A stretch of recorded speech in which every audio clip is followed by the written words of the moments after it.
Okay, hello viewers.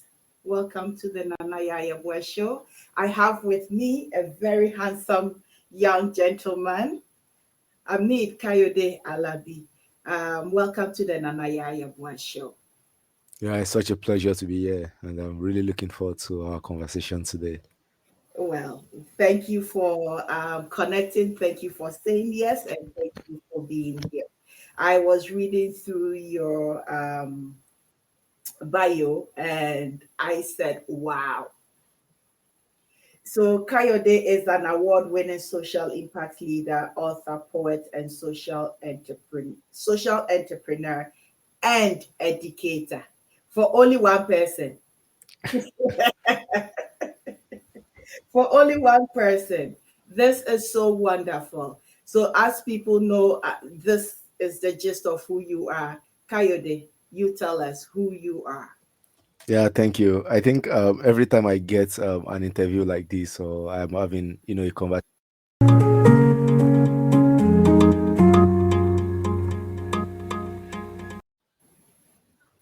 Sorry about that. It was supposed to play early. I didn't. Yeah. Anytime people kind of like ask me, in interviews or in shows or podcasts, like who am I? I think the question is, I used to say I'm a product of grace and circumstance. And the reason why I say that is that circumstance led me to the work that I'm doing, and grace brought me to this particular point of my life. And I mean, I've not still gotten to where I'm going to, but I think I'm on that journey. And the reason why I said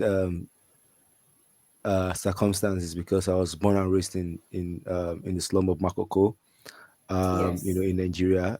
Lost my mom when I was 7, and my dad became unemployed at some point, and I dropped out of school for academic term, and my brother was also out of school for academic session.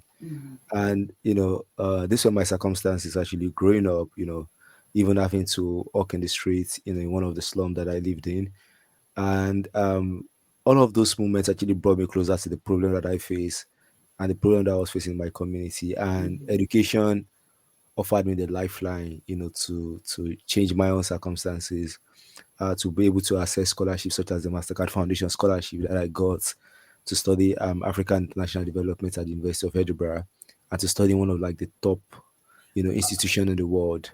Uh, Uh, okay, I am going to pull you back a little bit because it's like you've taken us so far. You've taken yeah, us far ahead. I, I really am interested in how you grew up in Makoko. Like, so yeah. Makoko, when you say Makoko-Nigeria, describe the place to people and how growing up in Hmm. that environment is like. Again, yeah, I mean, I wrote this in my first book, and I'm like, sometimes the best places are in the slum. Mhm. I loved all my childhood experiences in Makoko.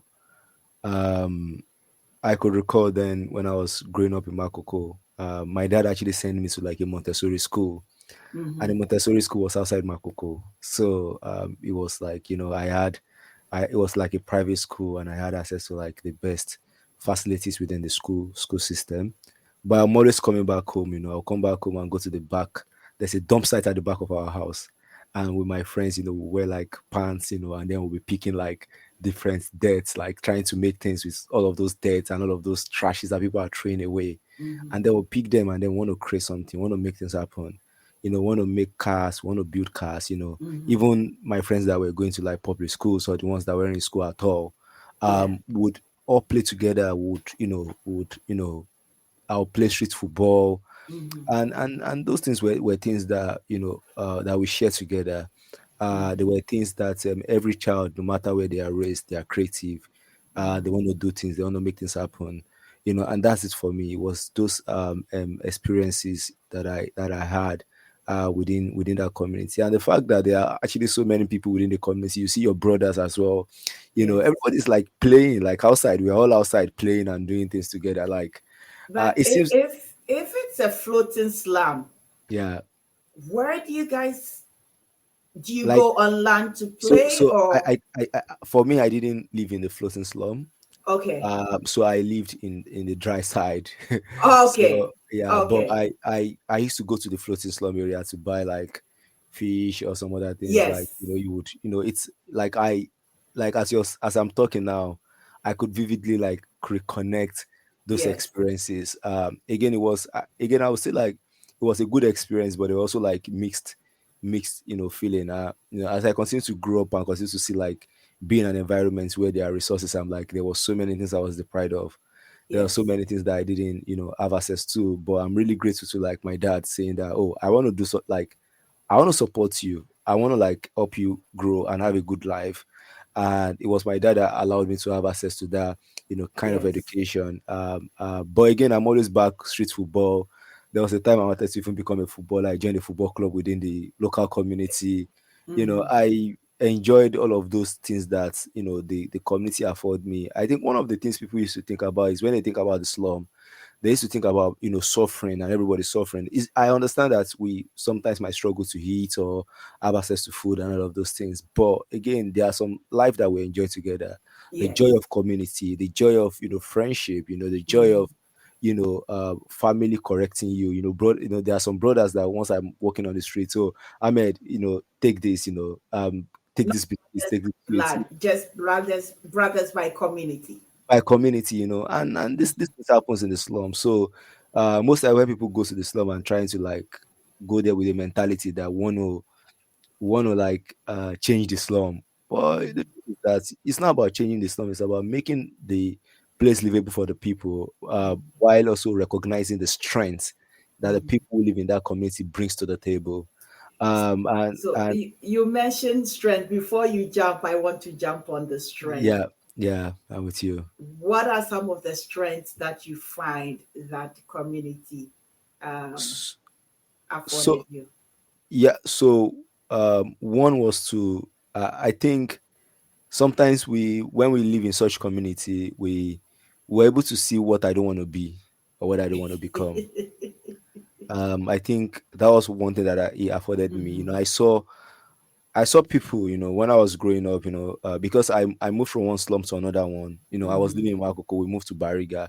It was another slum Okay. as well. So, and I think Bariga was more of like my teenage years, because we moved to Mm-hmm. Bariga when I was about 11 or 10. So it Okay. was more of like my early teenage years where I can form a bit of opinion Mm-hmm. for Mm-hmm. myself, right? So I Mm-hmm. could I could form things for myself. And I think during those moments I see people, I'm like, no, I don't want to become this person. No, I don't want to become this person. Or I Mm-hmm. don't want to end up this way.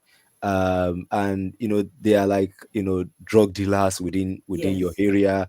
And sometimes they will even call you and send you to go get drug for them. And there's really nothing you can do, like you see within the community. So I'm always avoiding the areas I don't want to go to, the areas I don't want to be, at the time Mm-hmm. I don't want to be outside, time that I don't want to be outside. Like I Yes. started forming kind of like opinion. And I think that is grounded by the support I get from home. Mm-hmm. And also the fact that, I mean, it's not that we had everything. Like in Bariga, then I could recall that every afternoon it was a struggle to even have lunch.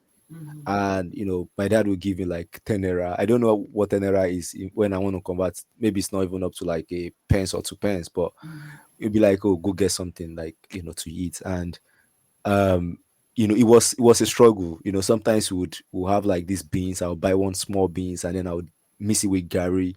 And when I mix it with Gary, and then I would drink Gary extra because I know that's not even enough. um you Don't know worry, we've all done that. yeah, just to like push it through. Yes.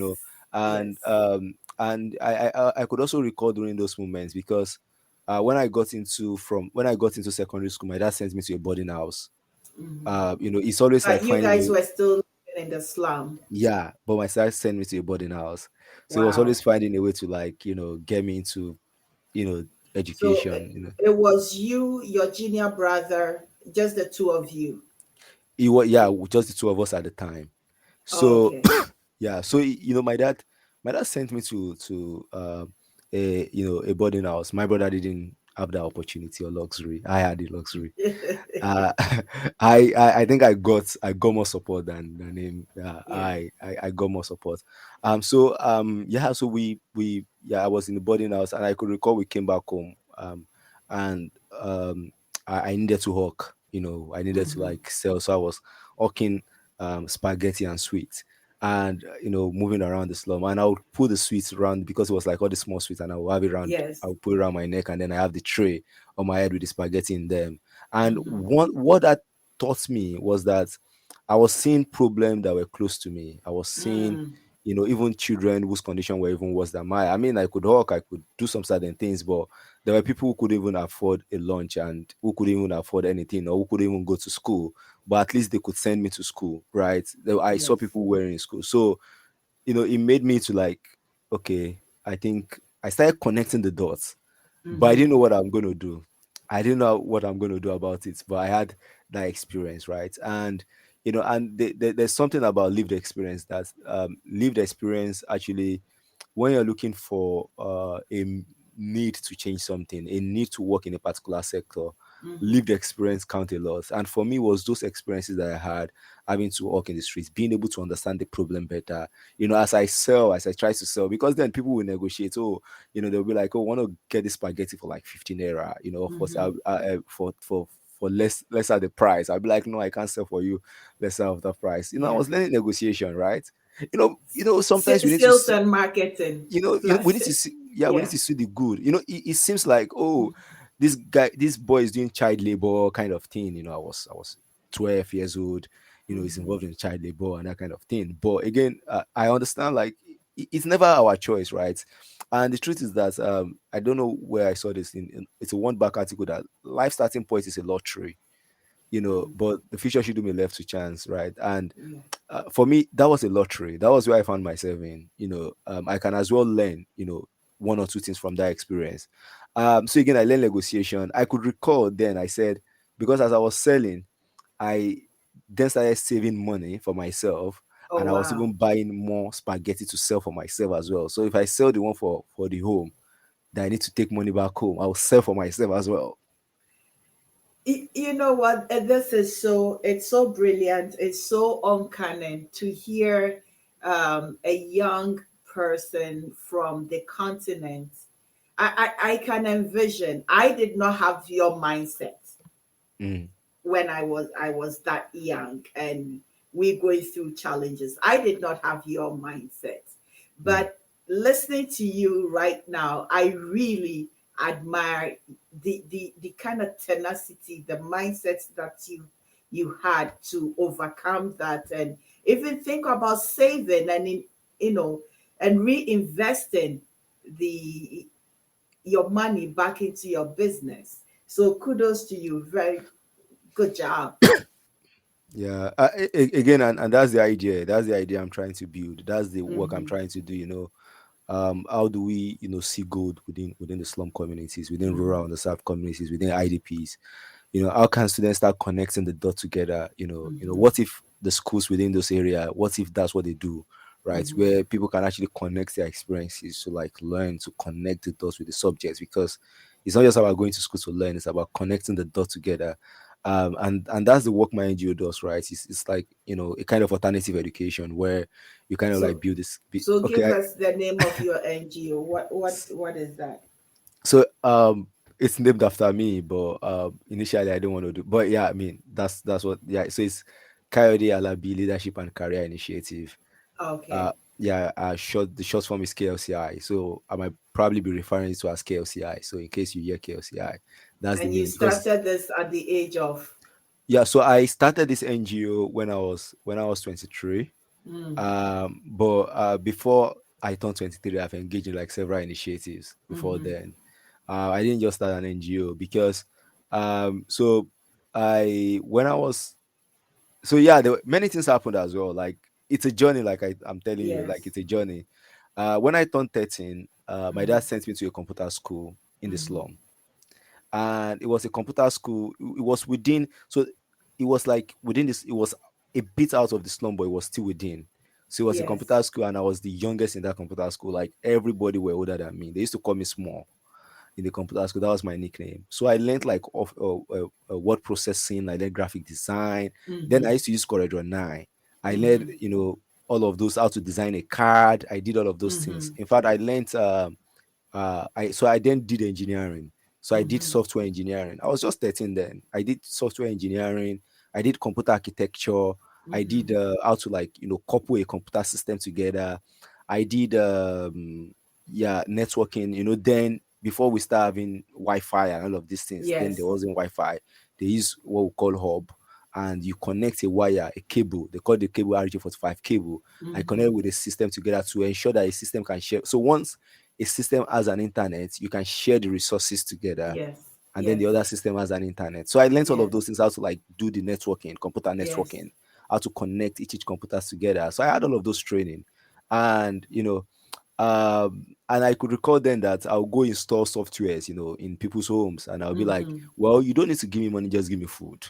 Like, I just want to eat. So I had people who be like, I'll go install softwares on their computer, they will just give me food. Some people will just give me like some change, like I was just like, just give me the money.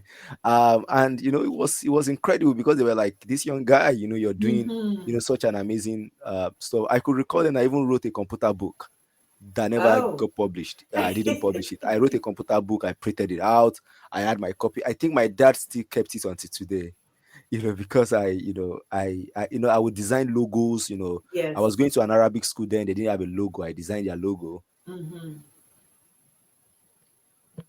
Yeah, sorry. I designed their logo, right? I was just doing those things, but those things were preparing me for the future that I didn't know Yeah. about. Yes. you know so I'm really grateful for my dad actually sending me to a computer school, because the fact that I could access the internet, I could access opportunities, I could easily browse things, like things that my age mates were struggling with. I knew them already, but I didn't have a PC. Yeah. We didn't have a Yeah. computer in my house. So one of the things, I gave a talk today, and one of the things I said is, you don't have to give a child a computer to let them learn. A PC in the hand of a child, like, once they can learn through, like, they have the idea already. It's there already. It's imprinted in their mind and in their brain already. And they can carry on that skills to apply to whatever they want to apply it to in the future. Oh wow. So yeah, when I turned 15, we moved from that slum to another rural community, because that would have been the first time that I would have been homeless, because we were like sent out from the place we were staying in Bariga, and they were Yeah. like, okay, guys, you need to leave.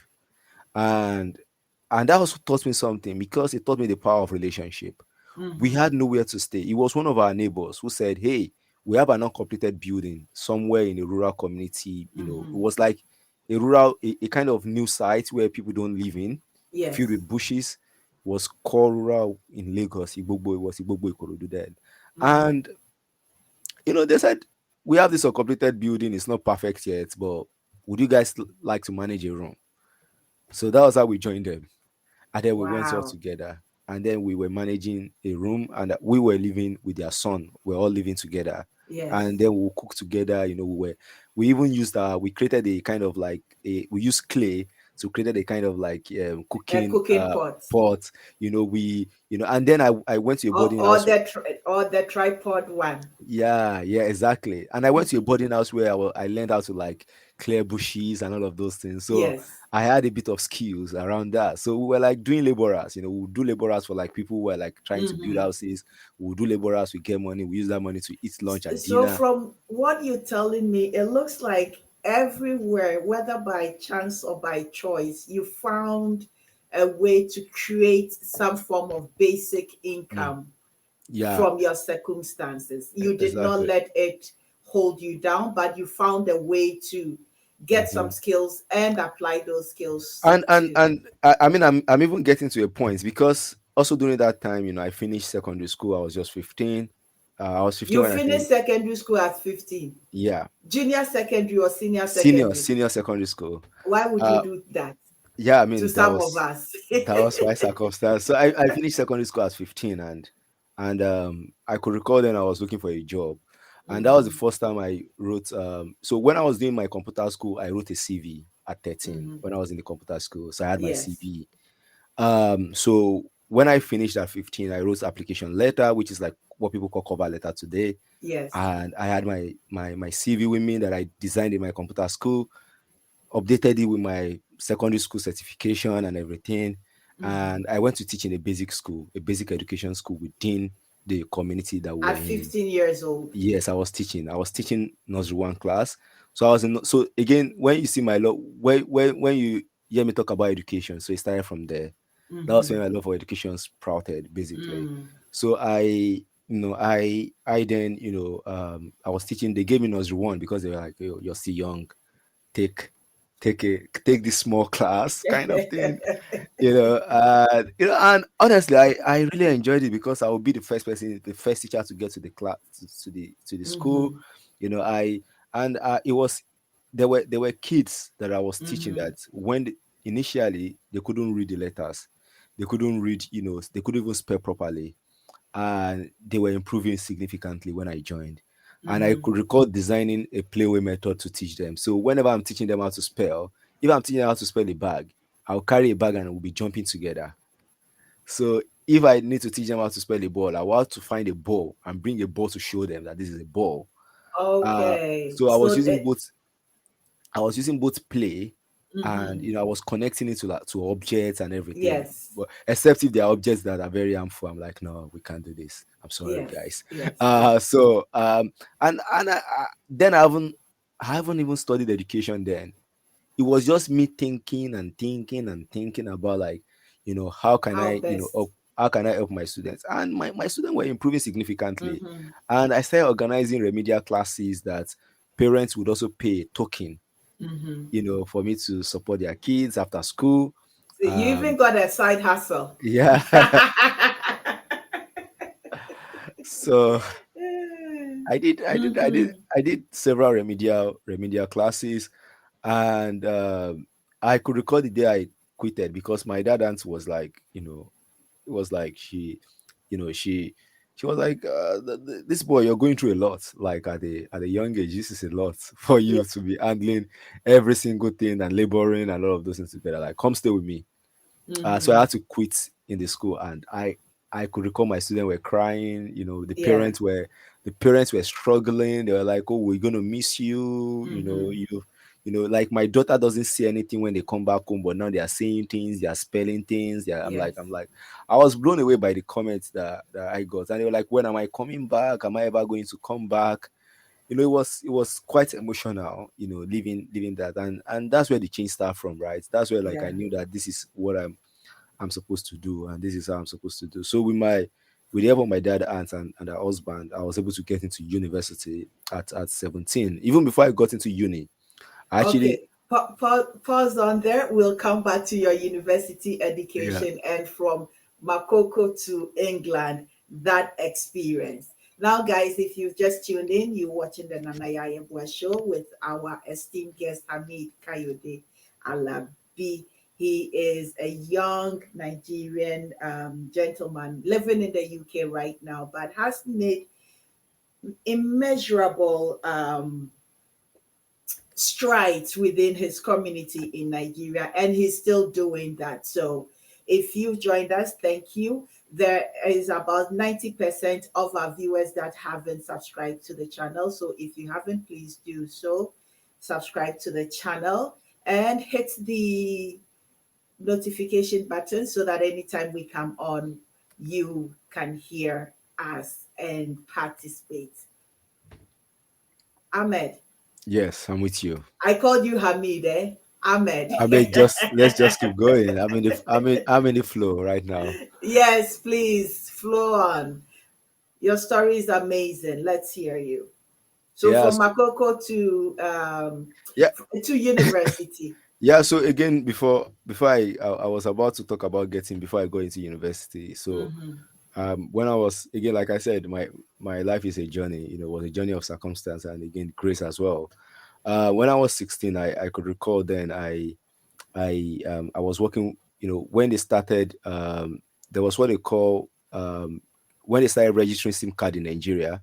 I was Mm-hmm. one of the first people that registered people that was taking Oh, those data, and I was 16. okay. So my computer skills then came to play, Yes. because they needed people to, like, fill in data. Like, I was very quick at filling data, and I was very fast at, like, completing data, doing all of those things. I'm like, this is very small. I knew how to, like, Yes. quickly scroll to without even a mouse. I'll be like, tap Mm-hmm. tap, So I also work with Airtel then as a KYC Mm-hmm. agent. and I was 16. And I think I captured about 6,000 data SIM cards for Okay. people, and I was engaging people as they were coming. Older people, like different kind Yes. of people. I was interacting with them, and I also did the same for the Nigerian Communication Commission as well. I also work with them because they needed to create a Nigerian database of SIM cards as well. So I Mm-hmm. also worked with them in between then. So before I got into university, so again, all of those experiences, contributed to, like, even how do you build human interaction skills? How do you even Mm-hmm. become emotionally intelligent? It was those Mm-hmm. key, experiences as well, because I don't see a reason why somebody will go through secondary school and they don't have the education to even succeed in the workforce. I think even after completing secondary school education, you're okay to, like, even compete with the workforce and be able to do some certain jobs. If you're Mm-hmm. not able to do some certain jobs after secondary school education, then there's a problem with the educational system. And for me, again, it was me connecting those dots together, connecting myself to, like, the Mm-hmm. stories. And when I got into university, I knew where I was coming from. I knew that this is my journey, this is my experiences. I wasn't the best student in my secondary school. I tried, but I wasn't the best person. I wasn't the best student in my primary school, even though I tried. I'm not, like, very highly, extremely, intelligent Mm-hmm. as of, like, the academics. But when I got into uni, I had a plan. Okay. I I had a love game planning. Yeah, I had a game plan. I knew that, hey, I'm here. I want to be the best. I want to, do something. So I was living I and my cousin were living together. So every midnight, 1 o'clock, I would wake up and then I would read. Whenever like every session we do, I make sure I read Mm-hmm. them every midnight. Mm-hmm. I'm like, and I don't have to spend an hour reading them, even though if it is for 30 minutes or one Yeah. hour, I would do, and we'll take turns. Once I'm done, I'll wake my cousin because we have one lamp. I'll wake my cousin, who would take turns, and he would go ahead. And, and that really helped me with my studies as well in uni. And I could Yes. recall also in uni that I would do tutorials because I could understand things better. I would do Mm-hmm. tutorials as well. So I did tutorials for, like, my colleagues and everything. And one of the things I learned then is Martin Luther King used to say something. He used to say that to teach is to learn twice. Yes. So whenever I That's teach things, true. people were thinking that, oh, Ahmed is just teaching us, but I'm also revising. Yeah. I'm learning. So my exams comes really easy. I used to even set questions before exams. So I used to have my question. I would set my own question before the main exam questions. So Mm-hmm. when I set my question, do you know that sometimes I set my question and it's the same question that comes out? I'm like, bush, I'm done. This is done. Killed. So, like, because once I set my question and I'm answering my question, I'm already revising. Yes. I even set questions that are harder, so that I'm like, okay, if I struggle now, I won't struggle in Mm-hmm. the examination hall, Mm-hmm. and then I'll have to figure out how can I solve this particular problem, and then so Mm-hmm. that when I get to the exam hall, I'm writing. So Mm-hmm. and I did, in fact, I did free tutorials from my first year in the uni to my fourth year in the uni. Mm. I was doing free tutorials. I joined the Nigerian Red Cross. I was volunteering with the Nigerian Red Cross. And when I was volunteering with the Nigerian Red Cross, I was even the deputy, like, commandant, like, Mm-hmm. coordinator at the Nigerian Red Cross. And we organized outreaches to juvenile homes. Yeah. We went to orphanages. I had that passion and all, with education combined with all of those experiences. So all of those volunteering really helps me. In fact, Yeah. by the time I completed by the time I was in my second year in uni, I already had my topic for my thesis for final year. Oh. Okay. Yeah, I was crazy. I don't know. Like, holidays, I don't travel. I don't go back home during most of my holidays. I stayed back. During my holidays, I would read Mm-hmm. for the next session already. Mm-hmm. So by the time people are resuming, I'm cruising. Ah. So I'm like, and that's why I'm able to do maybe volunteering. Yeah. I'm able to do other things that I can quickly do. And it seems that Ahmed has it figured out. So I graduated as the best student in my uni. I even got university scholarship. Mm-hmm. I was a two-time university scholar. I would, as a scholar, you've gotten privileges in the university. You would go to like they will do a procession for you Yeah. whenever they are doing inaugural lecture, and then you work as a scholar with your, like, I wear graduation gown even before graduation. So because you're a scholar kind of thing, I enjoy privileges Yes. and everything, that being a scholar comes with. And I became the best graduating student in my uni. Mm-hmm. And all of those things actually contributed to, like, when I was about to get a scholarship, because at the end of the day, all of those experiences, all of those, volunteering, so when people are in uni, what are you actually doing with your time? People were like, oh, this guy, you're just disturbing yourself. Yeah. You're just, playing around. And when I even graduated from uni, even graduating as the best student wasn't even enough. Like it wasn't enough. It wasn't enough. My story wasn't even Why? enough. Why not? All of Thank you very much. Because there are also many brilliant people in the world. There are many best graduating students. Like there are many people with first class and Mm-hmm. second class upper. Like that's not enough. So for me, it was like, uh, I when I finished, I went to my NYC, and when I went to the National Youth Service, I was posted to another rural community for 1 year Mm-hmm. to teach. So I was posted in this rural community to teach, far away from home. And I could recall during that moment, I did 6 projects, 6 community service projects. It was a personal project. I raised 250,000 naira worth of Mm-hmm. resources. I was like, in fact, I would attend, because in the village where I was Mm-hmm. serving, there were 7 quarters in the village. I became friends with the 7 chiefs. Mm. I would talk to them about my project. I would go to like the youth development association meetings. I would go to like the development union meetings, even though I don't understand their language. I had to start learning the language. I even joined the local football club. I played their December football tournament. I didn't go home. People went home during the December Yeah. tournament. I played the tournament. Mm-hmm. Like I was like a key villager that people say like, okay, it seems this one is part of us Yes. now. Because I want to like, if you want to create change, you have to integrate into a community Yes. as well. I started learning the language. I started speaking the language as well. So In which between as area well. is this? Which area of Nigeria is this? So it was in Edo State, South Nigeria. What's the S- name of this place? Edo State, No, Edo State. It was South. the The village. village, it was Ekpon Ekpo. village, Ekpon community. Ah. Yeah, Ekpon community. So it was, and it was incredible. I like it when things are difficult. Like that's where I thrive. When things are hard, that's where I try, because I like to contend. Mm-hmm. I like when I'm like, I have to like, figure out how can I crack this community? How can Do I, you, do you know why I get, was asking you which state?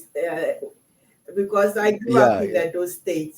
It, yeah, Oh, so that's why I was asking. I ah, was thinking maybe it would have been my little countryside in Nigeria. oh, wow, See, wow, I amazing. got I didn't you. see that. I didn't see that coming. I know. I didn't see that coming. I didn't see that I coming. grew up in Ewu Yeah. and Ekpoma. Yeah. Well, that's actually not that far from Ekpon Igweben community, Ah. because because the zonal office is in Ekpoma as Oh, well. So okay. See, yeah, my NYC zonal office is in Ekpoma. It's not that you were far. around my I mean, corner. it's quite far as well, but it's It's not not that that far. far. But Yeah, yeah, yeah. yeah. So it was an amazing Hmm. experience. I constructed a volleyball court within the Oh, community. wow. uh I actually, the sand Hmm. that I used in constructing the court, I packed it from the community. I packed 1.5 tipper of sand. Wow. Yes. Was the uh community involved? Because that is one yeah of the so challenges that sometimes yeah so I so in find. the beginning, they were like, what is this guy doing? Uh-huh. Yeah, they were like, what is this guy doing? And I got some of my students who were supporting me. They were like, we'll push the wheelbarrow together. I was there pushing wheelbarrow. In fact, on my birthday, I was actually pushing wheelbarrow. I Mm, was pushing sands and pushing wheelbarrow. And there was a time one of my students said, Uncle, I'm tired. I'm like, yeah, thank you. Like, I know you've supported me. Thank you. I'll keep going. yes, And they were like, who is this person? yes. And they had to join me up. They were like, no, like, we can't see you keep pushing. We will also join. I think So, that's one of the key about leadership, especially within our continent, mhm, is that when you mhm, lead by example. Because when they see how you work and how you do it, then guilt mm, sets in that they are sitting and you are doing for them. So as the leader, yeah. they need to be part of this journey. That's a great I, thing. Yeah.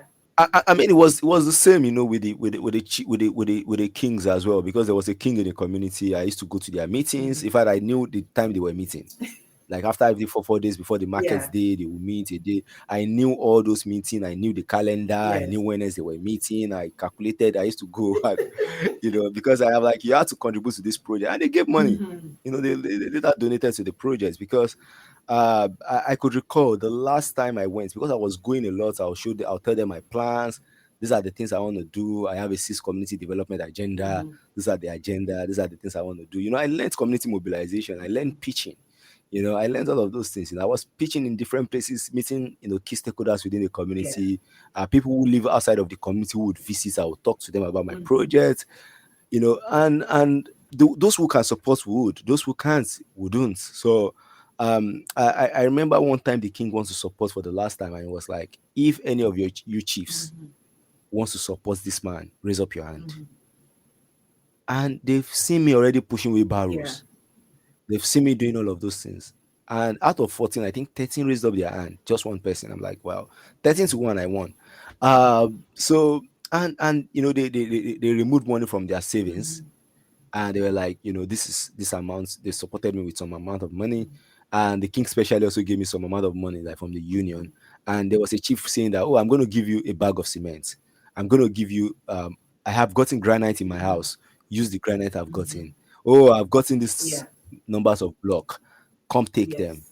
Yes. So they were like, I didn't have all the money, but they were promising resources, right? And it was because of the engagement and what they've Mm-hmm. seen that this guy actually want to do this Mm-hmm. for us.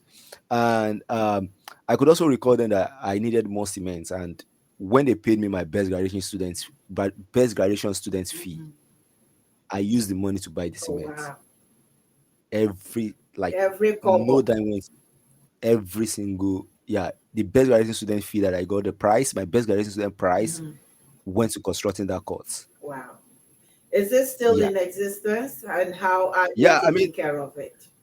the last time I heard from my students, because they were like, I've not really gotten updates about the courts, to be honest. But with regard, because I did the courts, and I also did like I provided hand washers for Mm-hmm. schools. Because I noticed that when people play, and then the unhygienic Mm-hmm. environments, they don't get to wash their hands. So I work with a local plumber within the Mm-hmm. community, and a welder, Mm-hmm. and then one of the biggest public school within the community, we provided a stationary hand washer, Mm-hmm. that was constructed and all.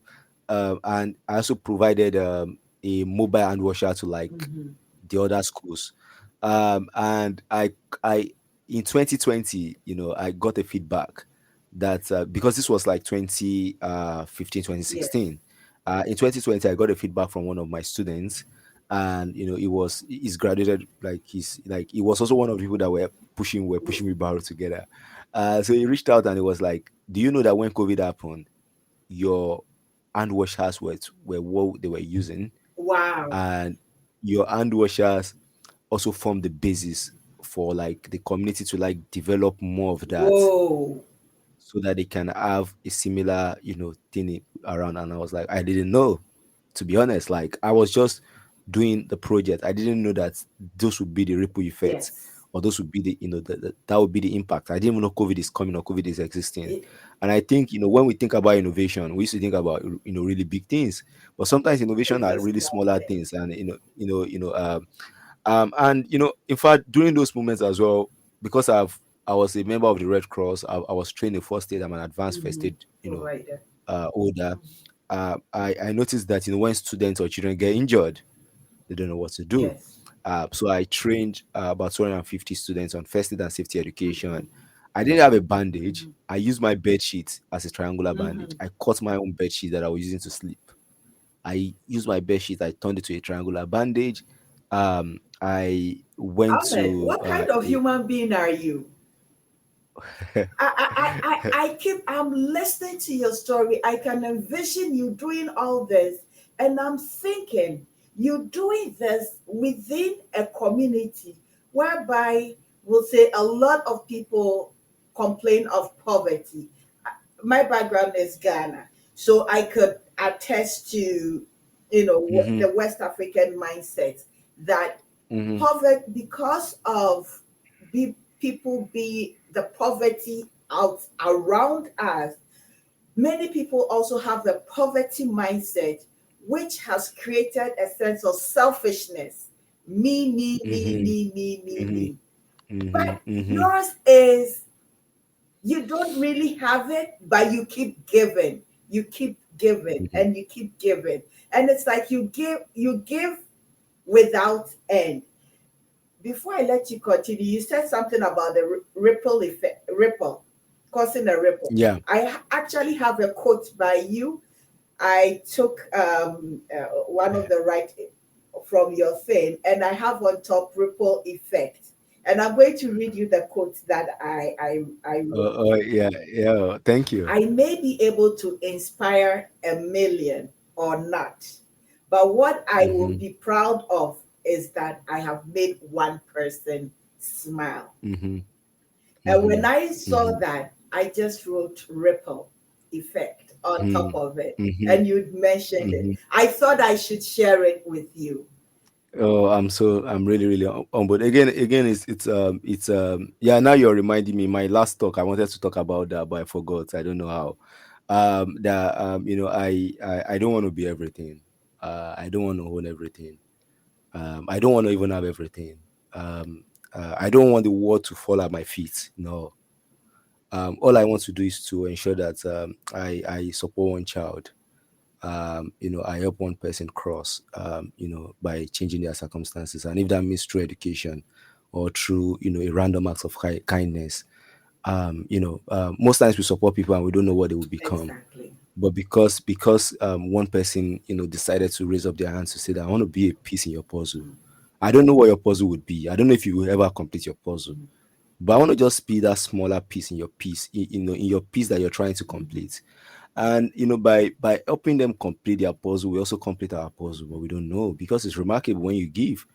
There's something it brings about you. Like there was some energy I was getting from those, cutting my bed sheets and doing all of those. People were like, "Am I the president?" My fellow core members, we're serving together. They're like, "Are you the president? Why are you disturbing Okay, yourself?" it's But the that truth is that mindset.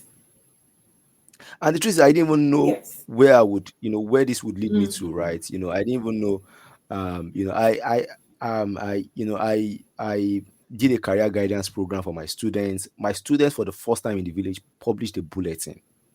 It has never happened in the history of the school. Mm-hmm. And these were students that people think they can't create things, or they can't do things, or they can make things happen. On the day of the career guidance program, students were creating earrings with straws. They were creating cap from waste.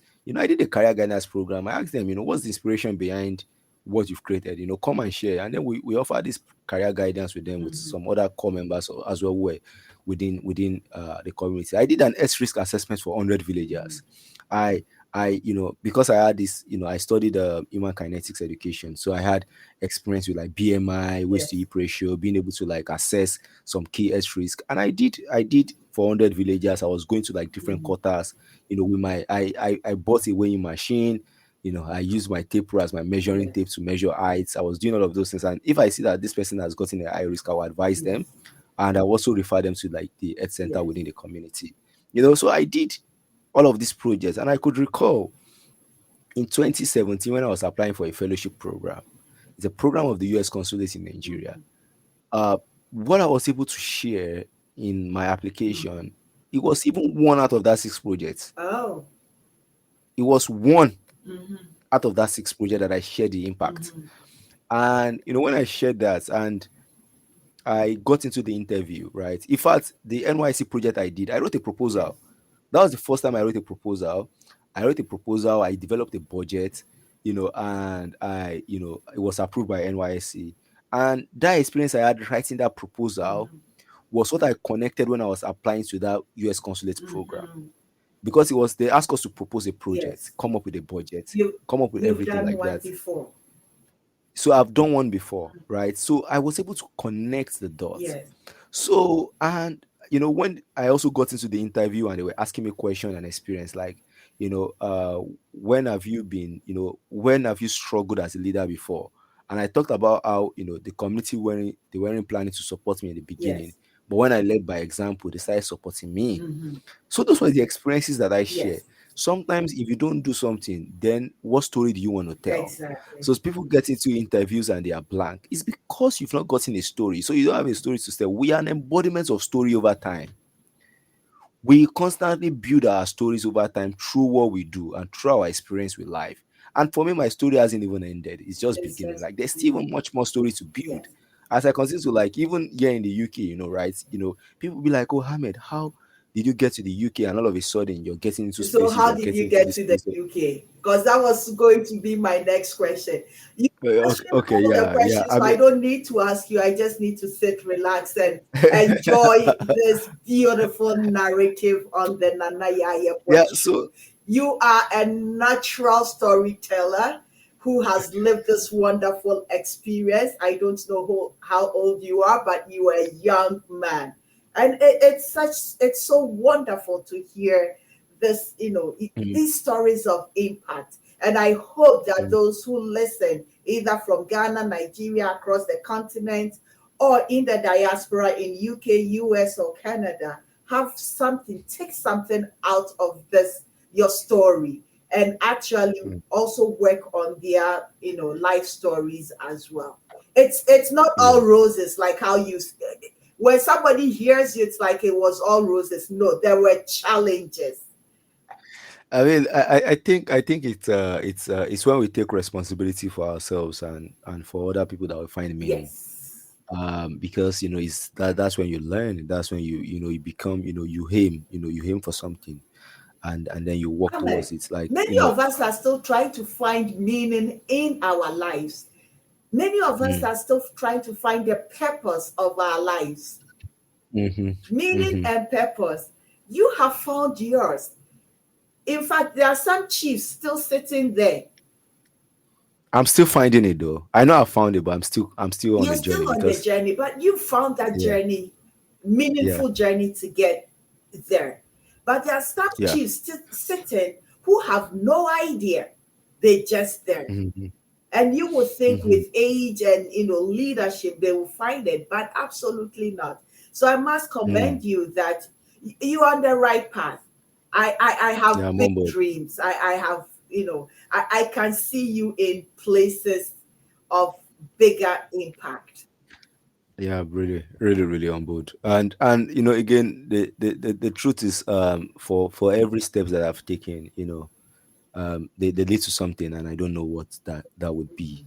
Um, you know, um, and I would say, like, when I went for my interview at the US consulate for that Mhm, program, for that fellowship, they were, as of then, they used to just select 20, Nigerians, and mhm, who were based in Lagos.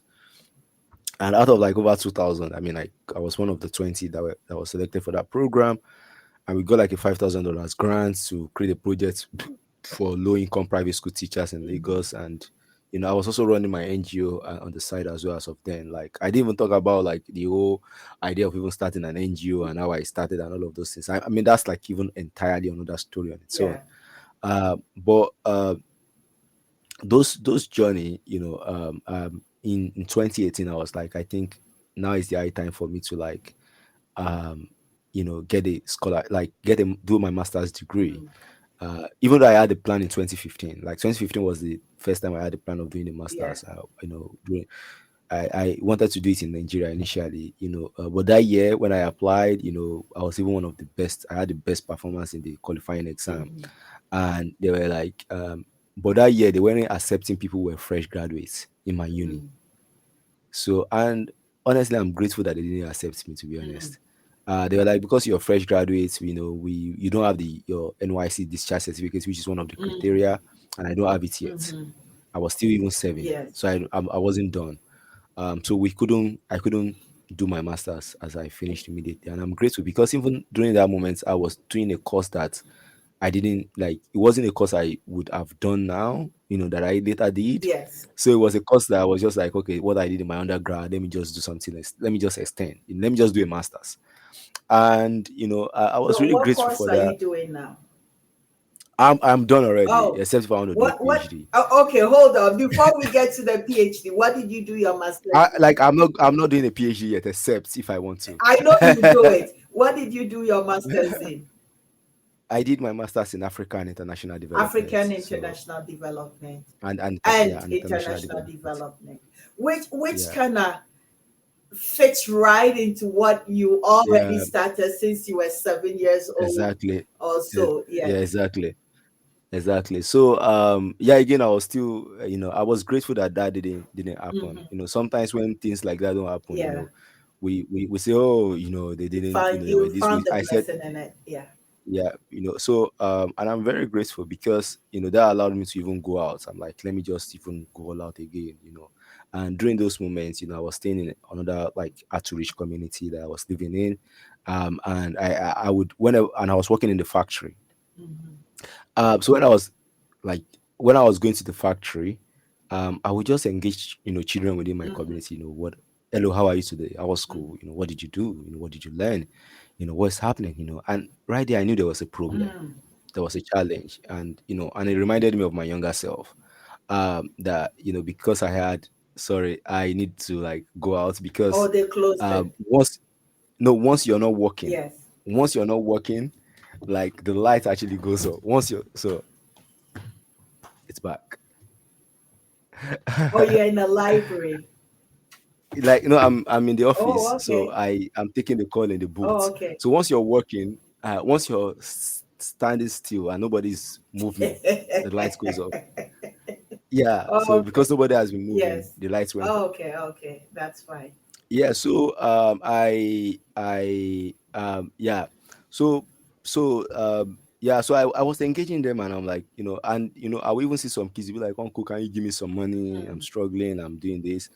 And it reminded me of my younger self, and that's what led me to like, and they were struggling with, like, they didn't even know what to do in the future. Mm. They even have it like, this is the career. So we said, oh, let's do a career talk. Mm. So the career talk, led to the NGO. So I came up with a plan, Mm. organizational plan. I did everything, and I decided to start this project. I started with myself, my cousin, and a friend. Mm. Went to the school. I submitted letters, and even if I didn't have money, I could recall saving. There were people then, they would give me like, they would just give me some money. When they come to visit our place and be like, oh, Ahmed, keep this change, and then those money I would save them.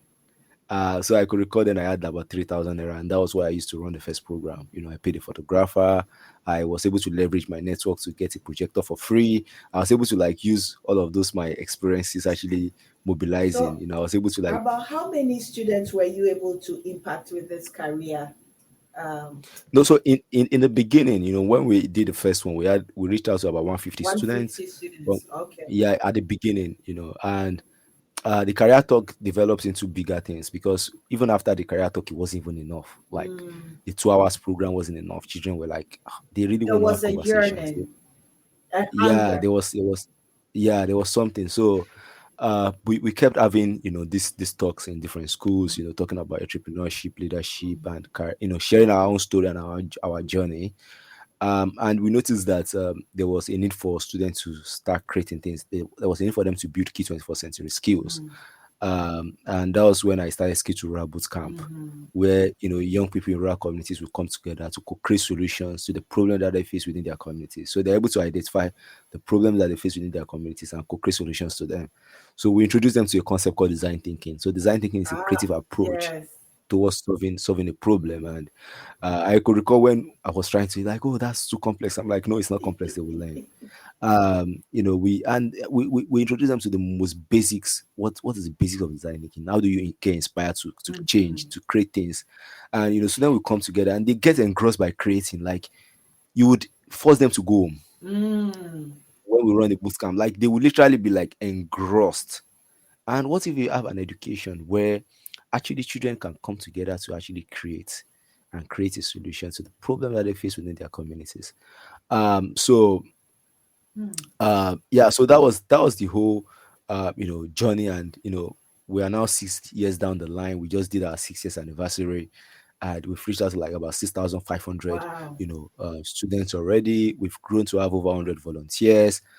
We've been in more than 5 to 6 states in Nigeria now. Mm. We've developed a digital curriculum for our work. Mm. We've just come up with a career guidance helpline. Like, it has grown beyond what started as a project. And I would say that was that work that was like, okay, now I've had these grassroots experiences and work. I need to build a research knowledge. I need to build, consolidate this thing that I'm doing. I also need like to build more network for the work that I'm doing. I need to access more resources, and that was why I applied for my master's program, right? And I because again you need some sort of like credibility as well for the work that you're doing. And yeah, I applied for like several scholarships, to be honest. Like uh in 2018 when I started the application, in 2019 all the scholarship I applied to, they came back with rejection. I got 10 rejections Oh, from all the wow. scholarship program. Yeah. So in 2019 August, that was when I got my first acceptance All you for needed, there was the one. why. Yeah, but I didn't take it. I rejected it. Why? Uh yeah, because as of then I got a job as a regional manager Okay. and a fellow in residence with Peace First. It was a global international organization, Okay. and I was the regional manager for Sub-Saharan Africa. Okay. And I was like, should I pick a scholarship or a job? And I said to myself that experience you cannot like experience you cannot always take away experience. Yes. Experience, once you have it, is always there. Yes. A scholarship you can always get it. Yes. So I'm like, the experience, I would, once I have this experience, it will even give me more chance Mm-hmm. to get a better, bigger scholarship than the one that came in. Mm-hmm. Because the one that came in had my tuition fee covered, and I was getting £11,000 a year for my living Mm-hmm. expenses, which was a good deal Mm-hmm. at the University of Sussex Institute of Development Studies. It was a good deal. It was like a good scholarship, a good deal. Mm-hmm. Who gets such offer? Who turns down a scholarship? Yes. But I'm sorry, I've gotten a job, and I want to do that job. And that allowed me to build my earning Mm-hmm. capacity. Allowed me to like also like ground myself, because I was doing NGO work, and it was suffering. It was a lot. Yes. There were times I was depressed. I could not provide for my family. There was a lot. Yes. A lot that happened during the whole NGO phase Yes. thing. Like, so I needed to like have a job that could pay me. And but the truth is, the job you're doing when you're not getting paid will pay you later. That is true. Like Mm-hmm. when I was doing all of those volunteering, and I was volunteering with different organizations as well, even while working on my in my Mm-hmm. NGO. And I did that job, and the next year I applied for two scholarships again. It was Chevening scholarship at the Mastercard Foundation, and I got it too. Oh, wow. All I needed was them for them to invite me to an interview. Once I got into the interview, I knew they were in trouble. uh, Okay. yeah, so the moment I was invited for the two interview, I knew like, this is it. Now Okay. they have to hear the So, story. so you you know completed your so master's with the help of which one of those? so I turned down Chevening, and I picked the Mastercard Foundation scholarship Okay. at the University of Edinburgh, to do Africa and international development. And it was like, I got like three scholarship in 11 months, and the three scholarships were like for three different courses. Wow. But you done with your master's. You're Yeah, still yeah. I not mean, in I England. I I I I did the Mastercard Foundation scholarship at University of Edinburgh in 2020. In 20 I graduated in 2021. Mhm. And yeah, I stayed back. I got a job, like 2 months, 2 weeks rather, after submitting my dissertation. I got a job with Refugee Education UK. And it was like I finished my masters. I just transitioned into a job. Mhm. So, and yeah, I've been working with young refugees and asylum seekers Mhm. in West London, and they were like refugees from like different parts of the And world. and And that is a different experience as well. exactly, yeah, I mean, so much to learn. Yeah. Really, really humbling experience. To even, yes, circumstances they were even difficult than mine. Yes. Like, Yes. I can't I can't fathom the journey that people have been Yes. through. And for me, it's the job gave me so much humility Mhm. and privilege to listen to stories, and to also work in a place like London. Mhm. I get to work in like one of the most prestigious cities in the world, Mhm. and one of like the cities that is most visited and mostly frequent as well. Mhm. And one of the things that the location taught me was that location then now puts me in a position of privilege. Mhm. The fact that I was here, I'm able to probably raise money more for my NGO. if I want to apply for visas to countries, Mm-hmm. it became easy. In Nigeria, then I used to go through hell. I cry whenever I get an opportunity and I have to apply to visas, and Yes. they probably reject me or something. It was hell of a thing. Mm-hmm. But again, location put me in a location, a great job. All of those things count. Mm-hmm. When sometimes I stand. In fact, now I say like I'm so privileged. I'm always grateful for the privilege that location afford me, Mm-hmm. But you and the worked ability to very like, hard to get here. And yeah, that's yeah, what yeah. anybody who is watching us, listening to Ahmed's story, it's not a journey of just education in Nigeria and coming to do a master's. It's a lot of hard work that you put Mm-hmm. in, service to community, and self-sacrifice. In fact, selfless giving, which within our context often doesn't happen because many of us get into the mindset of trying to, exist. So we Mm-hmm. become very selfless, but yours was selfless giving to community, which is the foundation of the man who is talking to us right now. But you know what? June 18th is coming. We have to say a very happy Father's Day to your father if he's still alive. Yeah, he is. He is. He And, is. He and is. all these single fathers who have been able to, be there for their children and Mm, encourage them to become wonderful, citizens of humanity such as yourself. I really do mm. commend men such as that. So we are in the UK, we're still in the UK, we're working in the UK. My next question to you is that where do you see yourself in the next 5 years?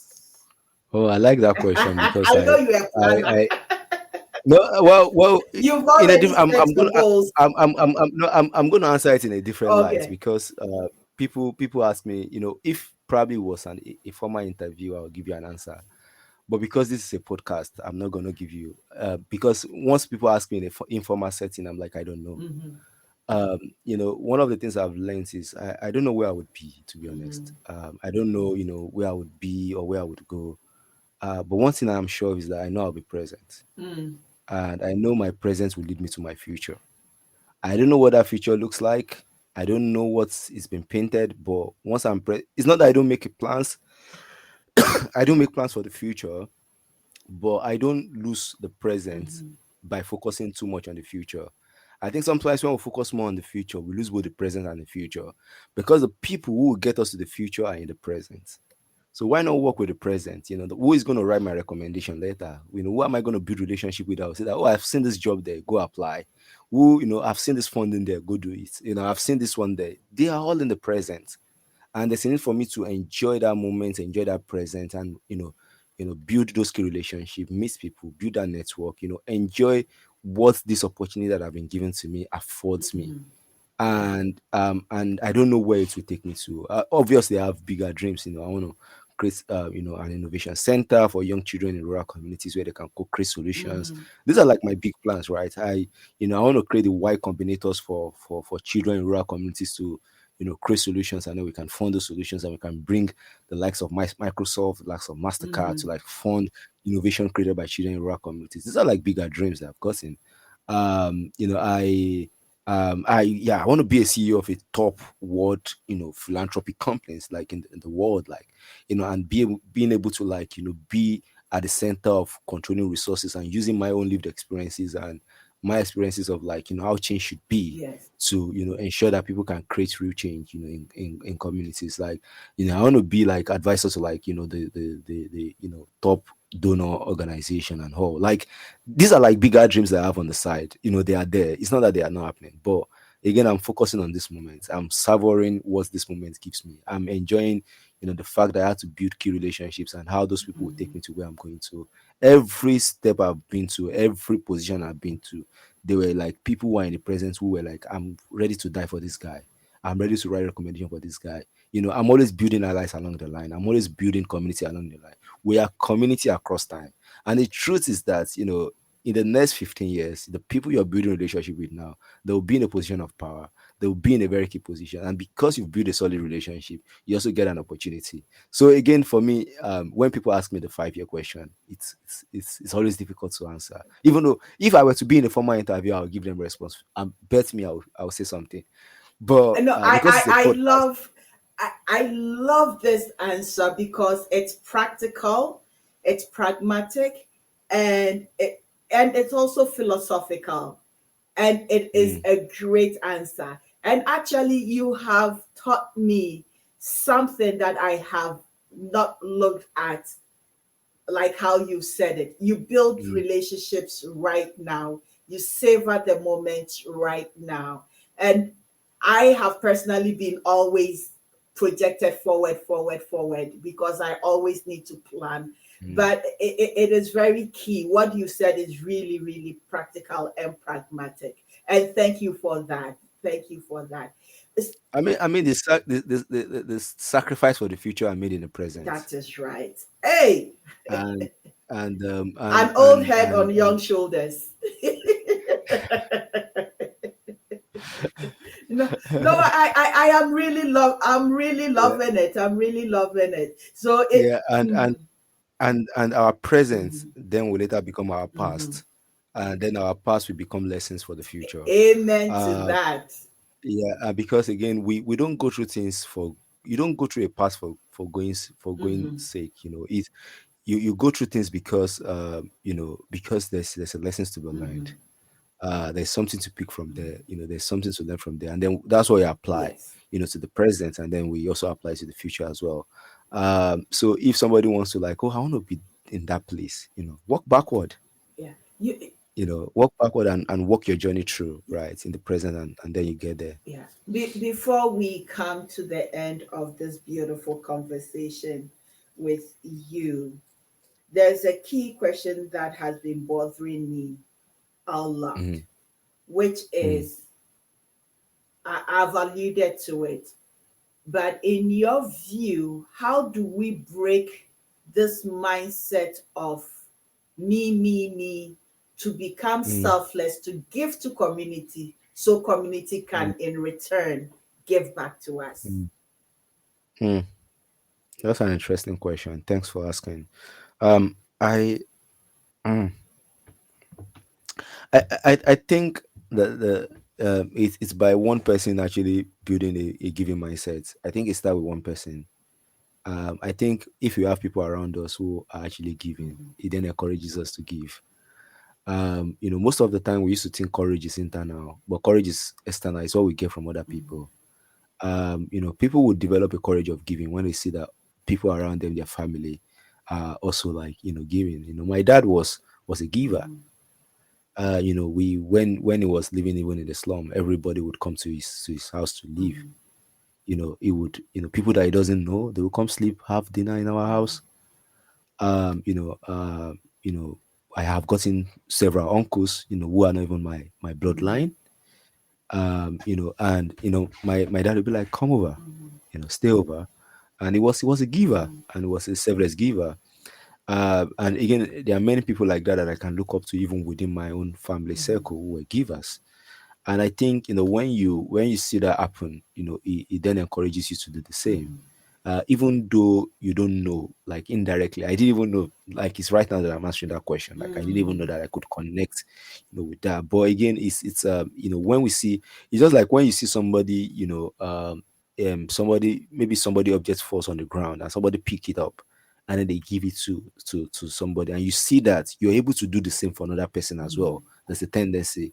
So I think we need to start with our culture. What is the culture we are building? mhm, And when we encourages the culture to give, mhm, we then, we allow other people to also pay it forward. mhm. It's not even about giving back. Yeah. It's not a matching process. It's not a transaction. Mhm. It's a courage to like pay it forward, Yes. to other people. Mhm, So I think the problem is the culture. mhm. The culture isn't there. So we need to fix the culture. Okay. We need to fix the culture. We need to encourage giving even within our family, even within within the smaller system and circle that we've gotten. Mhm, How do brothers and sisters give to each other? How do brothers and brothers give to each mhm, other? how the sisters and sisters give to each other, how do they even look out for each other within the family context. I think these are the things that needs to be fixed, because sometimes some of the problems that we face in the world today is from the family itself, where you like, oh, we don't even have, so let's hoard every single thing, Yes. and a child grows up to actually learn to Odd. hoard things to themselves. But even in the little that you have, you're able to share. That's what giving means. And the idea that you have to have everything to give is something that I kind of like, is it's I contend with that, because I was telling my friend one day, I said, if you've gotten a full bowl of rice that would be enough for you as an individual, if there's somebody who is actually hungry and you share the full bowl of rice that is enough for one person and you share it into two, would you die? He said no. I said, that's what giving means. It's by sharing a bowl of rice to another person. Mohammed, I said Mohammed. No, that's your brother. Ahmed. We will. On that note, we will stop here. But you'll have to come onto the show again. The reason being is that we have not talked about your books, and time is not on Yeah, our side. yeah. Well, I know. That's another and journey. That's entirely yes, another journey that and is another experience on entirely its own. another journey, but I want to put it there that you have written, at least I have two books here, 10 Lessons Life Taught Me, Now three three. books. Now there are three now. Ah, Now three. so the 10 Lessons Life Taught Me, Yeah. Career Wisdom, Ideas to Kickstart Your Career, and The Africa I Dream to See, The which was Africa my I first Dream to See. dream And to all of see. this can be found on Amazon. Yes, Yeah. I haven't had the opportunity to read it as yet, but I'm highly interested in reading it. I will get my copies, and we will actually have another 1 hour plus Mm, session of delving mm, into this, because I would really love for you to break it down so that the young folks that watch this show in on the continent can take mhm. from you, some Yeah. practical ideas and what to do based on your life experience. Extremely humbled. It's great to be here. Before we round up, what Mm. advice do you have for the young folks in Africa and young folks around the world in general? Hmm. I think I struggle with this question as well. I when they say How would Ahmed, you give. have advised your young self with this your I, old self? uh, this is a very difficult question, but um, yeah. So if I would advise my young self, I think I won't change anything. I think one thing I would say is that focus on your process, focus on your journey. Don't try to like jump off things. I think the process is important. The process teaches us a lot. And when you walk through the process, when you walk that journey, you'll be proud that I went through that process and I went through that journey. And when you find yourself, in a very difficult situation where you feel like, oh, I should have been in this position, I should have been in this place, don't be scared to walk backwards. Sometimes to move forward, you have to move backward. Sometimes you have to, pick your battle again. Sometimes you have to like say, yeah, I know that I've not gotten to the position that I want, but I'm ready to fight. I'm ready to pick my battles again. I'm ready to walk my journey through to the Yeah. top. I think that's one key advice I would give, and and I'm seeing it from my own experience. When I came to the UK, I was a regional manager. I'm like, well, I'm looking for like this. I'm like, I need to pick my battle. I'm in a new Yeah. environment. I can't expect them to like say that they will give me this on the platter of gold. I need to walk my journey way back to the top. And I think whenever we find ourselves in such situation, don't be scared to admit and move backward and build yourself back to the Wow, top. beautiful, beautiful. That was so great. It was great having you on the Nana Yayabwa show. And we will Yeah. have you again on the show for part All right. two, talking Yeah. about your books, your life as an author. This, Yeah. yes. So, lady, On board. Yeah. I'm looking forward to that. Thank you. you're very welcome. So, guys, we've come to the end of another session of the Nana Yayabwa show, and we've been with Ahmed Kayode Alabi. And we will see you in the next session. Thank you.